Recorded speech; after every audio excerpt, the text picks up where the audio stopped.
I'm Linda Habak, and this is Build Beautiful. This isn't just a podcast about design. It's about the people behind the work and the truth behind the journey. The quiet pivots, the bold decisions, the failures no one sees, and the moments that change everything. Each episode, I sit down with architects, designers, developers, artists, and creative entrepreneurs, not to talk about success, but about what it takes to get there. The process, the doubt, the grit, the heart. If you believe in creating with meaning and living a life with intention, then you'll feel right at home here. Welcome to Build Beautiful, where design meets depth.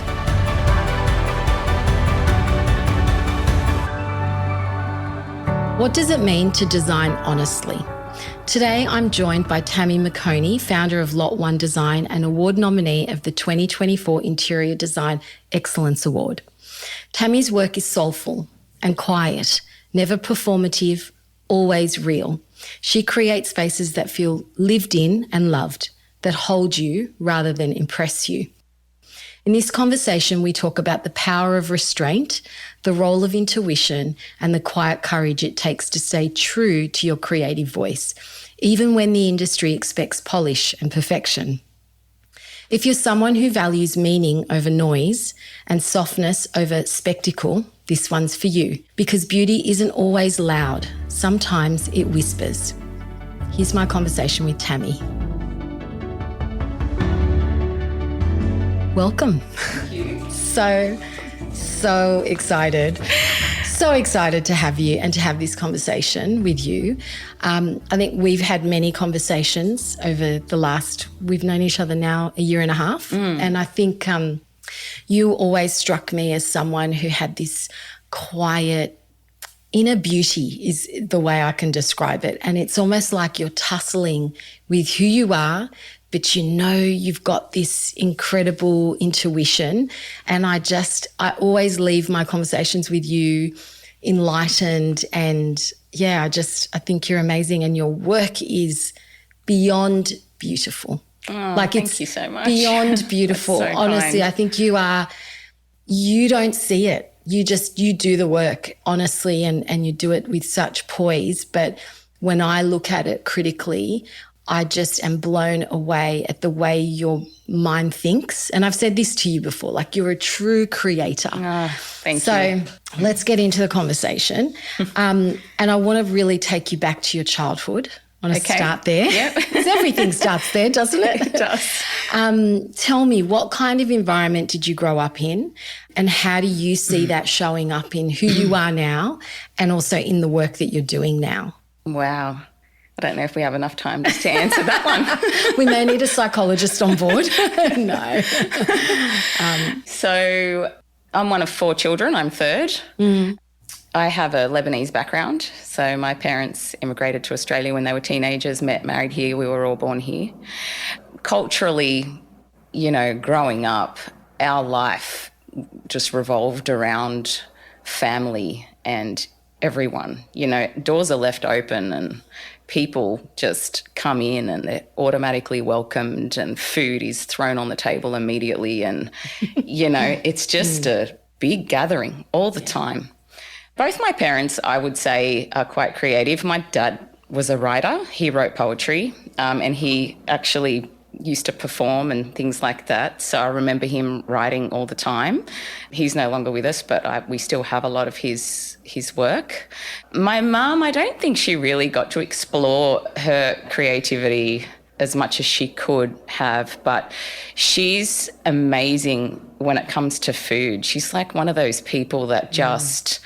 it's like there's no food in the house and someone comes over and all of a sudden there's a table full of food. It's a feast. Yeah, and everything looks beautiful, everything's immaculate, everything tastes amazing. Even all my cousins would say how your mum's tabbouleh is the best out of everybody. And it really was, like I'm not being biased. So she does have that creative element to her. Language. It's so much love. Yeah. That spills out of her. I pull a lot out of the creativity that my family has. So I know you're working on a book. Do you think that watching your father and his creative pursuits with writing poetry Do you even realise that that might be why you're looking at writing this book? It's a link and a connection to your father who's not with us anymore. I never actually really thought about it like that. Like, his work was quite beautiful. I didn't really understand it as much as everybody else, but I just remember everybody always going on about how talented he was in that regard. I've never seen myself as a writer, never.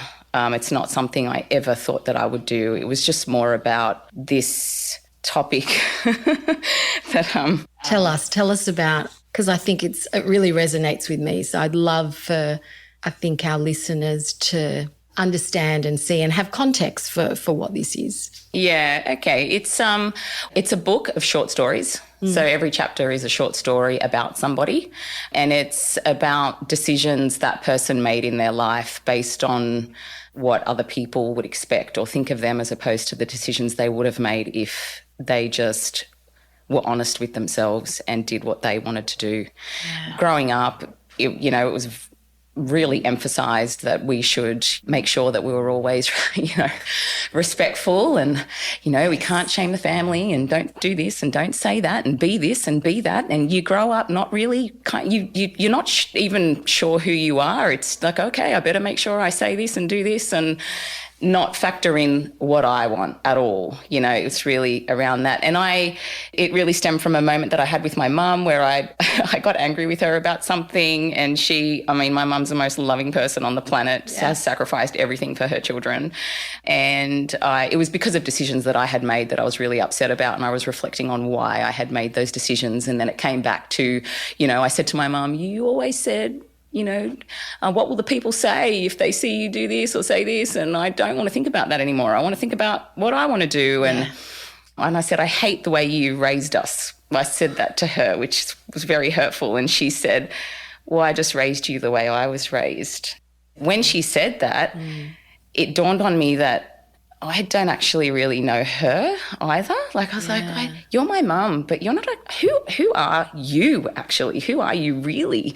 And so it just sort of snowballed from there, and I've been interviewing her and asking her lots of questions about her upbringing and her life, and that's been amazing. Just doing that alone, I think even if I don't write the book, I've already gained so much out of doing that. In that process of interviewing your mum and learning about who she is, what have you learnt about yourself? Or has it given you clarity now, looking back, around some of you talked about sort of trying to work out the decisions you made and why you made them. Have you been enlightened in that process of? I've been more forgiving. Yeah, to myself actually, and to my mum, because Tammy, that's so it's pulling on the heartstrings. It's emotional because there's so much more understanding and compassion where that wasn't there before. It was like, why was it like this? But now I understand why it was like this. Of course, yeah. And there's plenty of opportunity to change that. Not at an age where it's too late. My mum is not at an age where it is too late. Absolutely. And I hope that this. I do feel like this is already affecting her and some of the decisions that she's making. And that was never the intention. It was to never change her, but it was just to understand her more. And I have. There's elements about her that I was never aware of. She's always so proper. And it's like, are you really, Yeah. It's like, give me an example. Give me an example of that. She told me a story about how she went to a boarding school her last year of schooling at age 11. She was told never to leave the boarding school. Her mother was very strict, and anyway, she broke the rules one day and left and went and visited an auntie that was local, and then she got in so much trouble for doing that. What a rebel. Yeah. She went and saw her auntie. Yeah, that's right. But back then, that was, rebellious. She did little things like that. And I started laughing, and I said, oh, you're a bit of a rebel, and she's not a rebel at all. If you know my mum, she is so by the book. Yeah.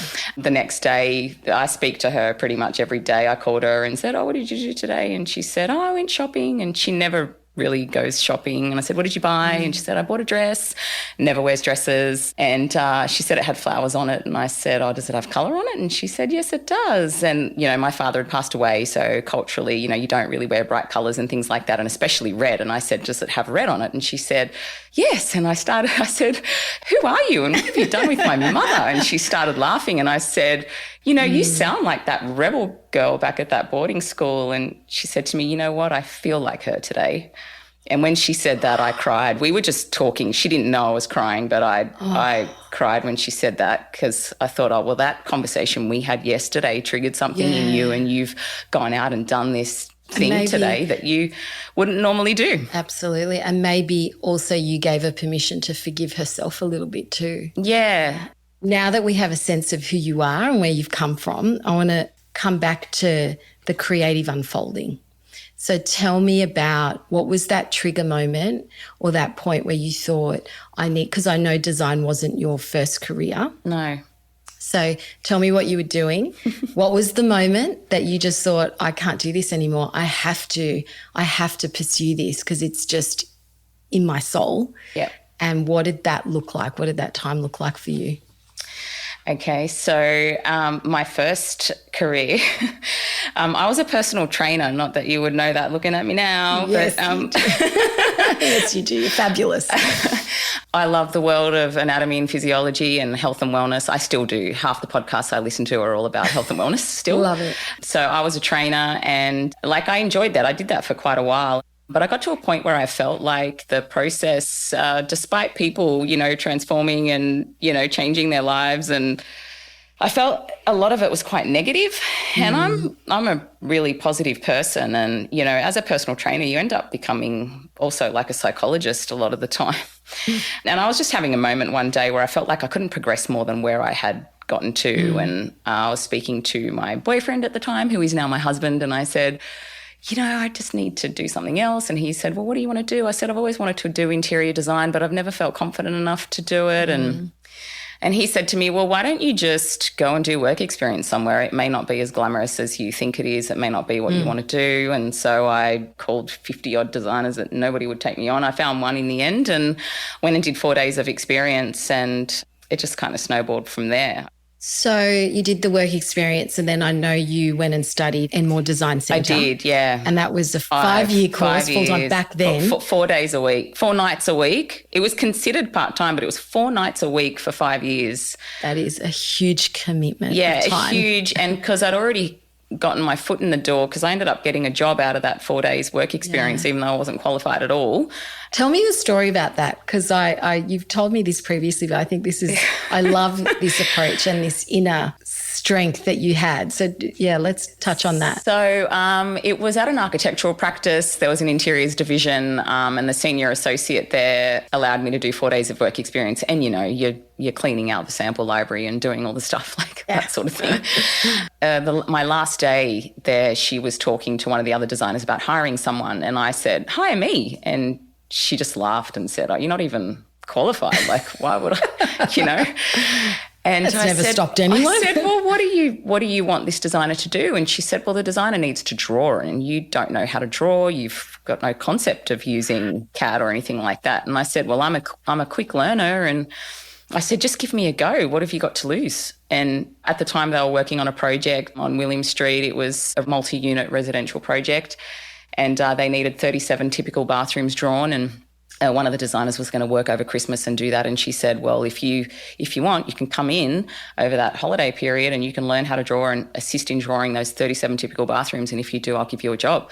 And I did. And then she gave me a job.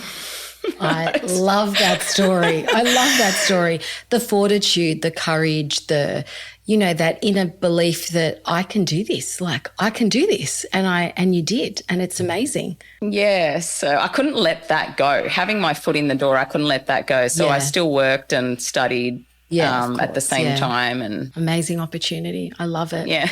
So let's talk to now. You started Lot 1 Design. Tell me about Lot 1. The name, where did it come from? Yep. So Lot 1 is named after the first house my husband and I lived in and renovated ourselves. So it was a tiny little house that really should have been knocked down.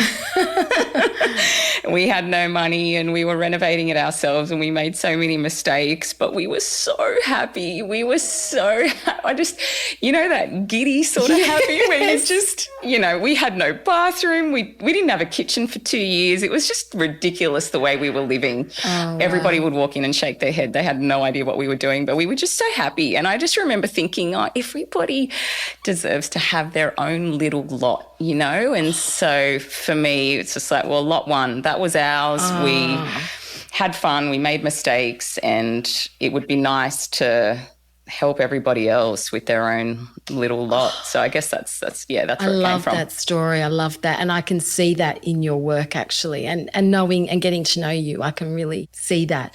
And how do you encapsulate that giddiness, that feeling of joy? How are you translating that in the jobs that you do now and the projects that you work on now? I think the most important and fundamental thing is connecting with the clients, because the projects are really about them. And it's amazing how many people come to you and they're so hesitant and they hear all these nightmare stories about renovations and experiences that other people have had with designers. And, the first thing I say is, look, this should be an enjoyable process for you. This should be fun. Most people only ever get to renovate once if they're lucky. So the whole process should be enjoyable.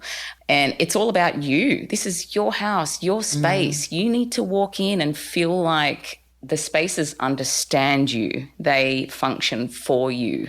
So it's really making it about them. And I think when a client feels like there's someone that really cares, that does actually want them to have that dream home and that home they've always had in their mind, then they just trust you and, you work together until it's done. Absolutely. Yeah.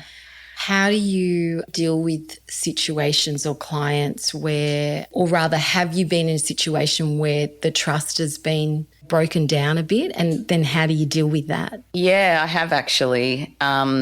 One particular client that I worked with, we had a great relationship, and the last project I worked on was great, and then things just sort of fell apart. The client felt like I don't know, that I wasn't really responding to them and that I didn't actually care, and I wasn't really sure where that was all coming from. I couldn't quite understand after working with them for so long, and I did try, I feel like I really tried to respond to them feeling like I wasn't caring, or there were a couple of defects that they felt like I wasn't really attending to the way I should have, and I felt like I was. And, I'd ask them, okay, what is it that I'm doing? What do you want me to do? And then I would do that, and it just didn't seem to, somehow I had lost that trust with them. I didn't know whether it'd been so long, and maybe the way I'd handled a situation previously was different to the way I was handling it now. I'm a lot older now than I was when I first started working with them, and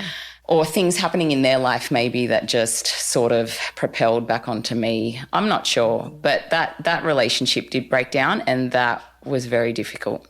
You have to be in a good place as a designer because you're so up close and personal. Yeah. I have this saying that you're up in their undie drawer.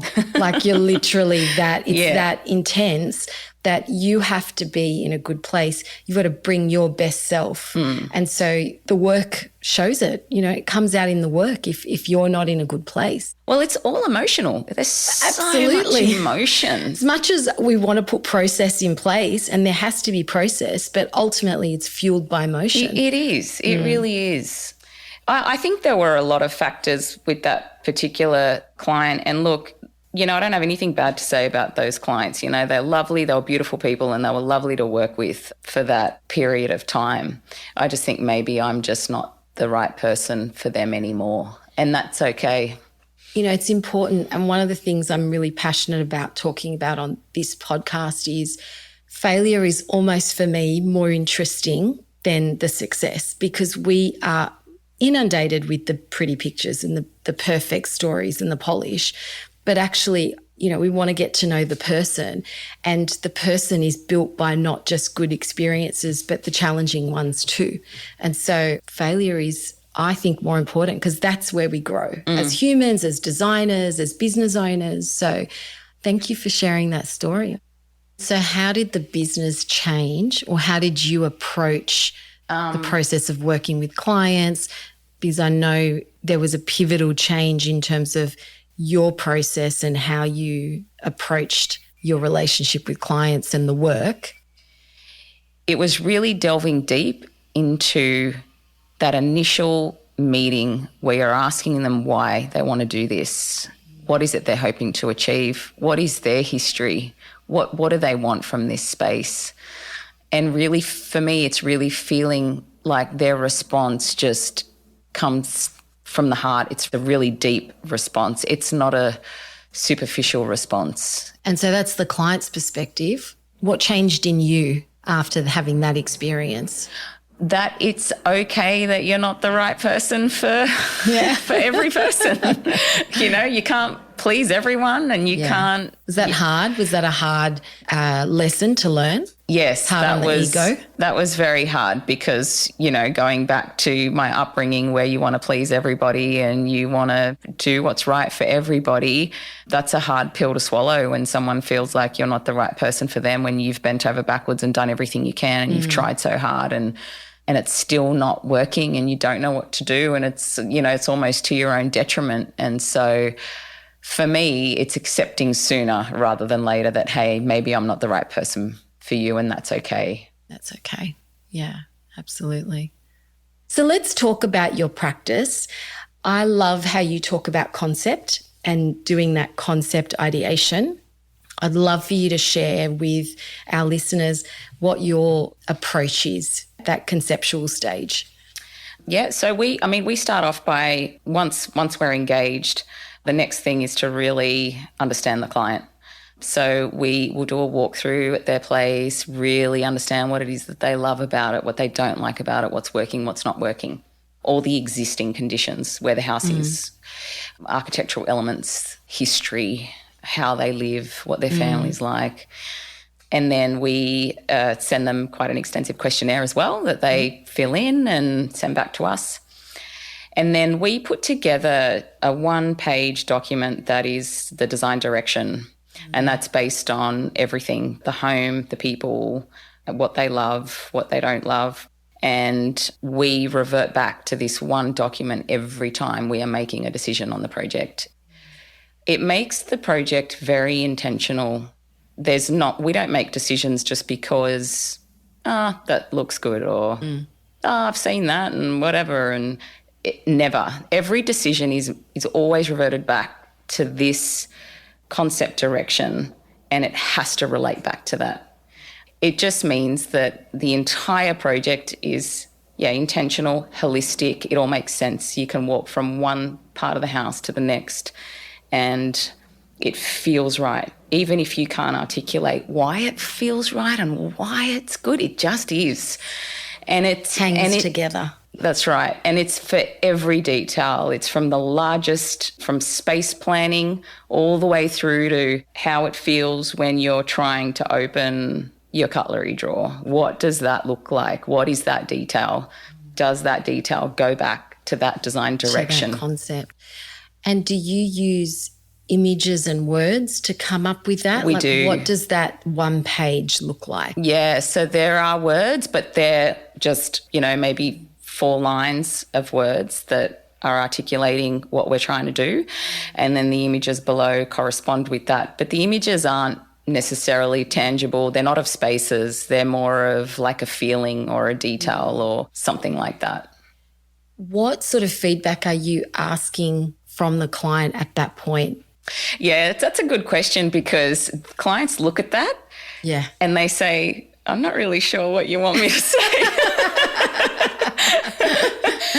because it's very conceptual. Yes, so very they conceptual. look at that and they don't know. They're like, yeah, it looks great. Like, that's really it. If they can look at that and say, yep, I think I connect with that. I'm not really sure because I don't know what you mean. Like, what does that actually mean when you're talking about my kitchen?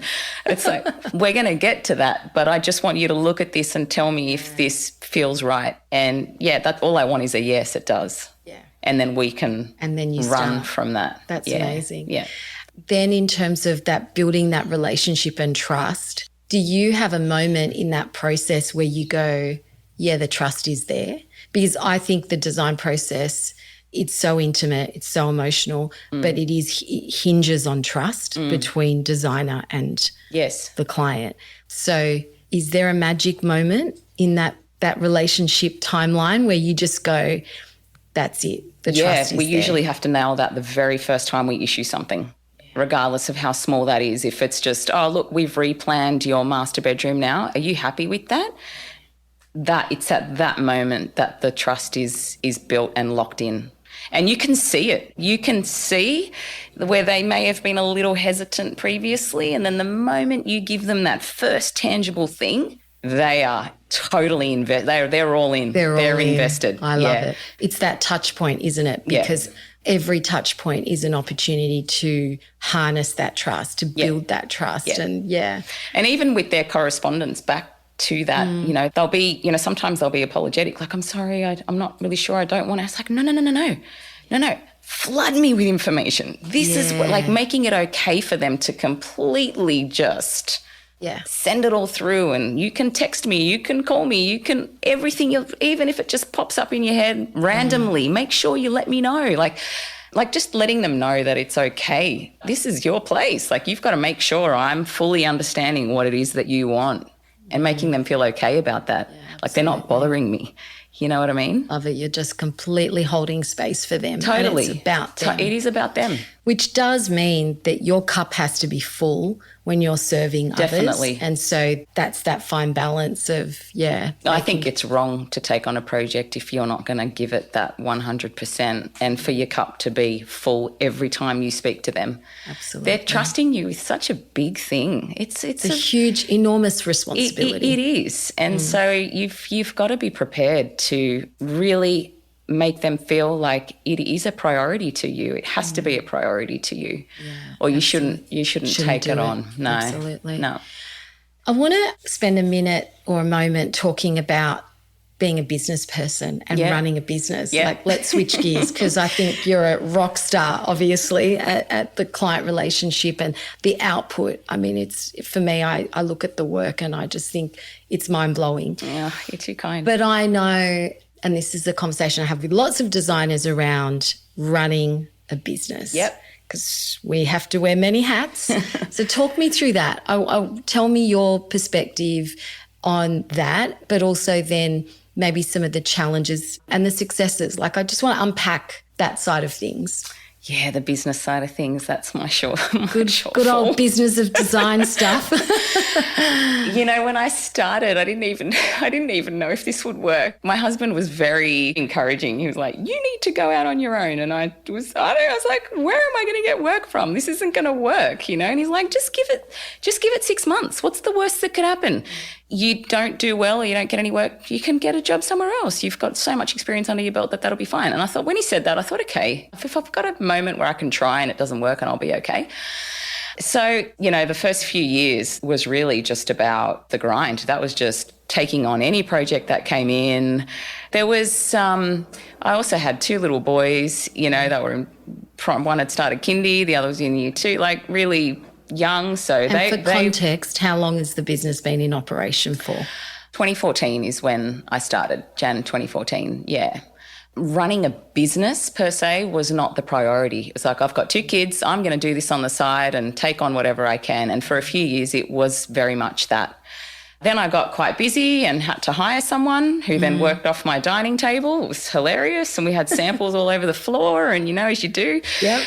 But it was still really just about working on whatever came through. There was no real process of, right, we need to go out and get more work, and how are we going to do this, and how are we going to build a brand, or how. There was really none of that. It was just very. And look, financially, you know, it's not like a massive money maker or anything. And currently it is. Currently I'm doing well. There's profit being made. It's so up and down, you know. You're flooded with work 1 minute, and then the next minute there's nothing. It's famine and feast, isn't it? Yeah. It can be a bit like that.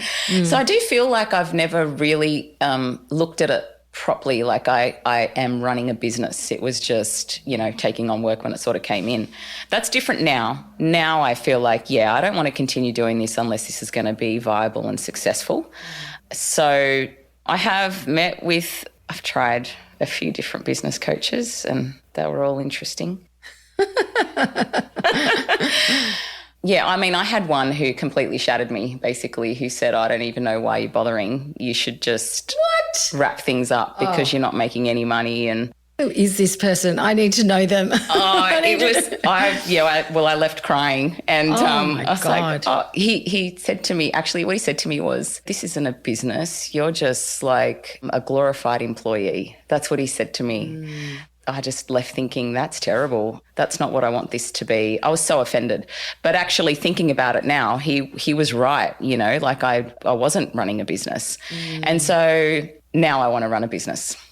Love that resolve. Sometimes the truth hurts, right? Yeah, it hurt. And I was so offended. And I was like, but for him, he was so matter of fact. He's like, but this isn't viable. You're wasting your time. Why are you wasting your time? And I was like, but I love what I do. But that didn't matter to him because he was so the opposite to me. You know, he was very, you know, looking at profit and loss and going, well, there's no point to this. Do something else. But I don't want to do anything else. I think it also comes back to goals, right? Like what is the goal and what is the outcome? And I think the thing that people get unstuck around is when you're not sure what you are actually in it for, and be clear about emotional goals but financial goals, because then if you have the financial goal, you can work back from that to work out the structure and how you're going to achieve it. So maybe that experience was just to highlight that for you to go. Definitely. I think all the negative experiences, when you sit back and look at them, they are so pivotal. Yeah, they're the growth moments. Totally. Like you really, really see that when you're out of them. You don't really see it much when you're in them. No, it's anguish when you're in it. It's when you get out of it and hindsight. And my mum always says, don't hate something, it might be good for you. She says that all the time. It's like, I think of her when, you know, I've come out of them and it's like, oh yeah, you were right. Absolutely. So then you've got this newfound view and vision on what does the next 10 years look like for Lot 1, or the next iteration look like? It's very ambitious. I love that. My favourite word. Do you feel like you want to share, or we can leave it and we can see it all unfold, but give me a sense of where you're at in terms of just, you know, it doesn't have to be specific, but just your aspirations around what it might look like, and or more so, how do you want it to feel? I mean, I definitely want to continue this current success that I'm on right now. I feel like right now it's going really well, and I want to, if I can, try and avoid the lulls. I don't know if that's possible, but I'd love to get to a position where we just have inquiries coming in all the time. We've put some beautiful work out there that's resonating with a lot of people, and they're really feeling what we do and want to be part of that. I want to extend it into furniture design. We've designed some pieces that got a little bit of attention, and it's something that I really love doing. So I think having a product arm to the business might be nice. Love that, because I know you're deeply creative. So talk to me more about sort of the product design part of this. What's the springboard, or how do you imagine that you're going to sort of build this arm? Well, I have to start by designing a range. Seeing it, is it something you could do as a collaboration with? Definitely. I think a bit of both. I think I can see some things as collaborations for sure, but I do feel like we could create our own things as well. Just, you know, pieces that are beautiful, sustainable, pieces that people invest in for life, not something that's bought for 5 years and then replaced. I'd love it all to be here, made in Australia, using Australian materials and those sorts of things. So from a sustainability perspective, but also not ridiculously expensive. So it's a tough ask. Yeah, that's a difficult formula. It is difficult. I mean, I have started the process of designing some things, and I think it's a matter of just now working out how to get those things made and what that sort of looks like. And yeah. I'm very excited to see how that all unfolds for you, because I think the intention is so beautiful behind not just the way you approach your client relationships, but the way you approach life, the way you approach parenting, the way you approach creating. It's such an honest, raw, intuitive, real. Like I said before, I think we're in this world where we're just bombarded with shiny. And I think it's so refreshing to have these raw, honest conversations. I want to end off this amazing conversation with a question. It's our signature question for the podcast. Okay. What does build beautiful mean to you? Build beautiful means building with honesty and restraint. I think something that may look beautiful but doesn't resonate with you or doesn't function how you want it to will not be beautiful for very long. So when you do create things that speak to you and make you feel a certain way, I think the intent there would be that it'd be timeless. You know, it'd have its longevity element to it. And I think that's really important as well, creating for life. Tammy, this has been a pleasure. Thank you so much for coming. Thank you. And having I feel this so honoured. Thank I'm you. honoured to have you. Thank so you. Great. Thank you.